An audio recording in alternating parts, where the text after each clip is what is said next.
बरं, आम्ही सगळे ट्रेकला पुण्यावरनं आणि आळेफाट्यावरनं सगळे आलेलो आहे. तर या गडाबद्दल बऱ्यापैकी माहिती डॉक्टर कोटे साहेब आहेत, यांना बऱ्यापैकी माहिती आहे. तर आपल्याला काय या गडाबद्दल माहिती आहे थोडं सांगू शकाल आम्हाला पण? हा हरिहर गड हा एक जुन्या काळामध्ये निजामशाहीकडे हा हरिहर गड होता. तर निजामशहाकडून हा हरिहर गड त्या काळामध्ये शिवाजी महाराजांचे जे पिताश्री होते शहाजी महाराज यांनी तो त्यावेळेस ताब्यात घेतला. आणि त्यानंतर हा आदिलशाहीमध्ये हा समाविष्ट झाला. त्यानंतर शिवाजी महाराजांच्या काळामध्ये मोरोपंत पिंगळेंनी हा किल्ला जिंकला. त्यानंतर शिवाजी महाराजांच्या गड किल्ल्यामध्ये या गडाचा समावेश होतो. याची सुरुवात येताना जर आपण घोटी इगतपुरी मार्गे जर आलो तर निरगुडपाड्यामधून येतं आणि जर आपण नाशिक मार्गे जर आलो तर हर्षवाडीवरून आपल्याला हा ट्रॅक चढण्यासाठी आपण येऊ शकतो. तर हा थोडासा कठीण पातळीमध्ये हा हरिहर गड किल्ला आहे. तर आपण पाहू आमचा जो जांबूत पुण्याचा जो ट्रॅकिंग ग्रुप आहे त्याच्यामध्ये हे आमचे फार्मासिस्ट आहेत निर्गुण अय्यर सर, त्याच्याबरोबर आमच्याबरोबर आहेत हे अरुण सुर्वे बिल्डर्स आहेत, मी स्वतः डॉक्टर कोटे जांबूत, हे आमचे केमिस्ट आहेत श्रीयुत पानमन, त्याचबरोबर केमिस्ट विठ्ठल वडणे आणि आमचे छोटे मित्र आहेत तेजस पानमन म्हणून. आम्ही जनरली आत्तापर्यंत आम्ही जीवधन किल्ला हा ट्रॅक केला, त्याच्यानंतर हरिश्चंद्रगड, त्याच्यानंतर आम्ही नाणेघाट, त्याच्यानंतर दाऱ्या किल्ला, हडसर किल्ला, असे आम्ही दरवेळेस असे गड करत असतो जेणेकरून आपला फिटनेस पण राहायला पाहिजे आणि शिवाजी महाराजांच्या काळातल्या ज्या स्मृती आहेत, आपले जे गड किल्ले आहेत यांचं रक्षण झालं पाहिजे. बरोबर.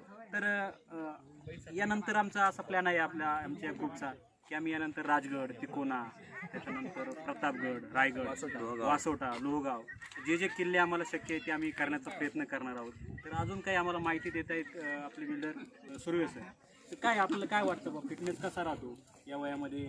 फिटनेस टिकवण्यासाठी आज माझं वय आता 54 आहे, परंतु आजपर्यंत माझ्या फिटनेसचं जर राज सांगायचं झालं तर डोंगरावरती हे अय्यर साहेब आणि मी आम्ही दोघे शनिवार रविवार आम्ही दिघीच्या डोंगरावरती ट्रेक करतोय, त्यामुळे आमचा फिटनेस चांगला आहे. आणि आता हे गड किल्ले एवढे चढण्यासाठी आम्हाला फारसा काही त्रास होत नाही आणि जोशपूर्ण आम्ही चढू शकतो. त्यामुळे फिटनेस कायम राहण्यासाठी प्रत्येकाने गड किल्ले हे चढायलाच पाहिजे, जायला पाहिजे, ट्रेक करायला पाहिजे. आणि जुन्या स्मृती, जुन्या आठवणी, इतिहास आपल्या डोळ्यासमोर पूर्ण येतो. शिवाजी महाराजांनी आज आपल्यासाठी काय काय केलं आहे ह्या गोष्टी आपल्याला ह्या वास्तूच्या रूपामध्ये पाहायला मिळतील या गोष्टी, आणि त्याचा एक इतिहासाला उजाळा मिळतो. आता तुम्हाला मी दाखवतो हा जो भाग आहे इकडचा, हा निरगुडपाड्यावरनं जेव्हा आपण घोटी इगतपुरी मार्गे येतो, मुंबई मार्गे येतो, तो हा इकडचा भाग आहे. पहा तिकडे एक तलाव दिसतोय, तिकडं नदी तलाव आहे तिकडनं. अतिशय दुर्गम किल्ला आहे आणि इकडनं येतो हर्षवाडी आहे. तुम्हाला दिसतंय पहा इकडच्या भागात, पहा इकडनं तुम्हाला ते हरिहरगडाचं प्रवेशद्वार दिसते. एकदम स्टेप्स आहेत, कठीण किल्ला आहे चढण्यासाठी. 80 डिग्रीमध्ये आहे, 80 डिग्रीमध्ये चढाव. त्यानंतर आपल्याला पुन्हा वरती जाऊन आपल्याला वरती पण जाताना अनेक स्टेप्स आहेत आणि मग वरती आपल्याला त्या किल्ल्यावर जाता येतं. तर त्या काळी इंग्रजांच्या ताब्यामध्ये जेव्हा हा किल्ला गेला तेव्हा त्यांचे जे वायसराय होते त्यांनी या किल्ल्याचा विध्वंस न करता या किल्ल्याचं जे त्यांना सौंदर्य आवडलं, त्याच्यामुळे त्यांनी हा किल्ला न तोडता न फोडता आपल्या त्याचं सौंदर्य अबाधित ठेवलं. असा हडसर किल्ला आमच्या ट्रॅकिंगचा किल्ला आम्ही निवडलेला आहे. धन्यवाद.